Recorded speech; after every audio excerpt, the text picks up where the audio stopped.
부실공사라는 제목으로 함께 말씀 나누겠습니다. 예나 지금이나 건축물을 지을 때 건축 과정에서 점검해야 할 것들이 참 많습니다.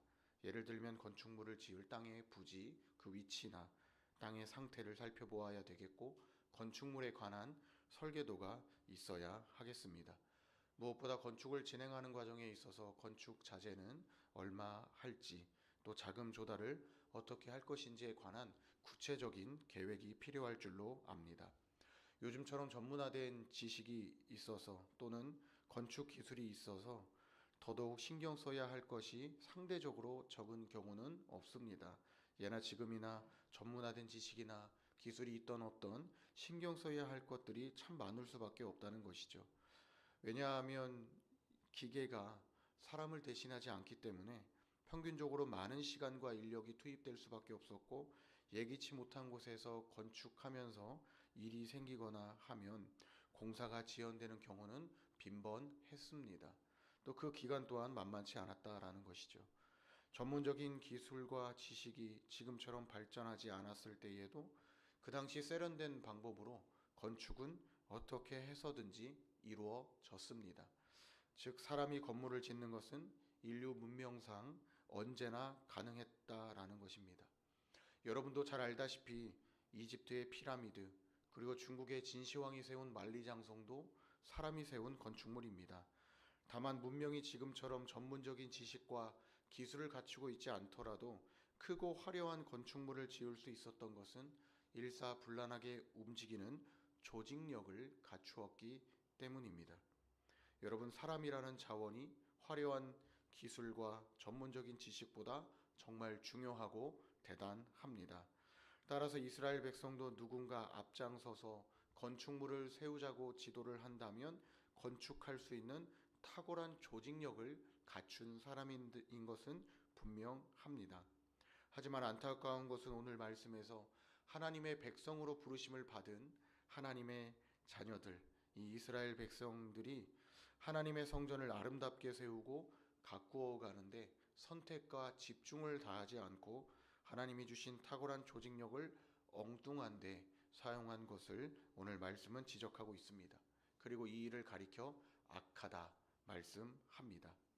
하나님께서 남유다에게 주셨던 탁월한 조직력은 도벳 사당을 건축하는 데 사용됐습니다. 29절 말씀을 보시면 남유다 백성들을 향한 하나님의 분노가 어느 정도로 치달았는지를 알 수 있습니다.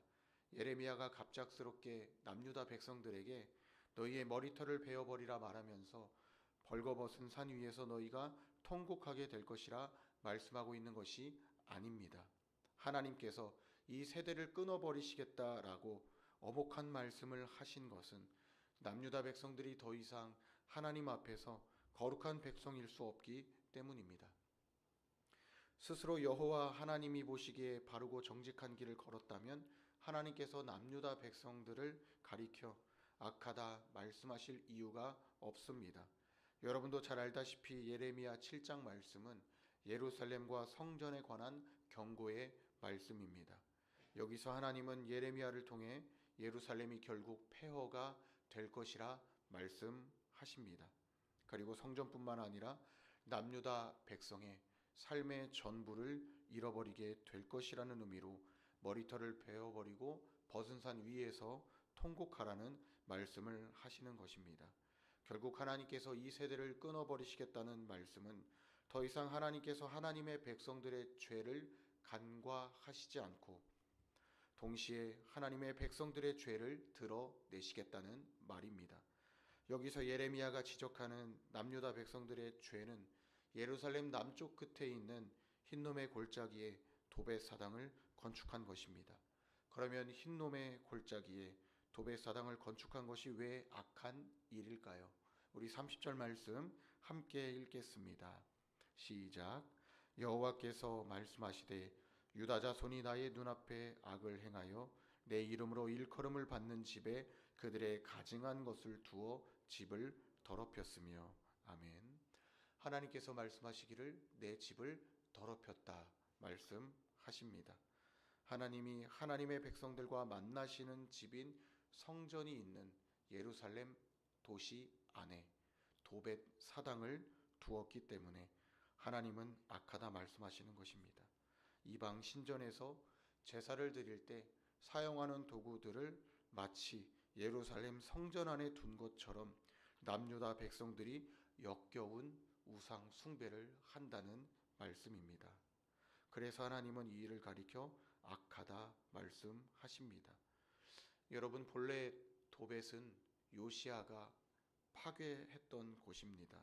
그런데 예레미야가 다시 도벳을 언급한 거 보면 요시아 왕 이후에 또 다른 누군가가 남유다 백성들과 함께 도벳 사당을 세웠던 것 같습니다. 그래서 하나님은 이곳을 죽임의 골짜기로 만드시겠다는 말씀을 하시죠. 하나님의 심판이 정당하다 말씀하시는 겁니다. 그런데 사실 도벳 사당은 이미 죽임의 골짜기나 다름없는 곳입니다. 도벳의 자리가 없을 만큼 많은 사람들의 시신이 매장되어 있습니다. 왜냐하면 이곳에서 인신 제사를 이름도 없는 몰렉이라고 하는 신에게 사람들이 제사를 드리고 있었기 때문에, 또 제사를 드리고 난 이후에 더 이상 매장할 곳이 없어서 아무 곳에나 시신을 널브러 뜨려놨기 때문입니다. 하나님이 창조하신 생명을 귀하게 여기지 않고 제사라고 하는 자신의 목적을 이루기 위해서라면 사랑하는 자녀를 제사로 드렸던 사람들을 하나님은 악하다 말씀하십니다. 그런데 남유다 백성들이 이러한 종교 문화를 뿌리 뽑지 않고 다시 답습했고, 오히려 인신 제사를 널리 확산시키기 위해 도벳 사당을 예루살렘 남쪽 끝에 있는 곳에 세워 둔 것입니다. 하나님이 남유다 백성들을 보실 때 이 사람들의 악이 지나친 것이라 판단하실 수밖에 없었습니다. 그러니까 남유다의 작은 실수를 보시고 하나님이 이 백성을 내가 심판해야 되겠다라는 결심을 하신 것이 아니라는 말입니다.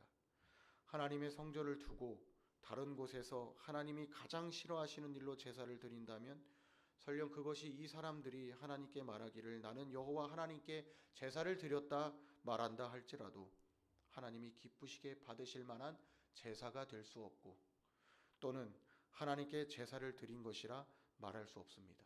죄송한 말씀이지만 사람의 욕심을 따라 제사하는 것, 우리의 욕심을 따라 예배하는 곳에는 하나님이 계시지 않습니다.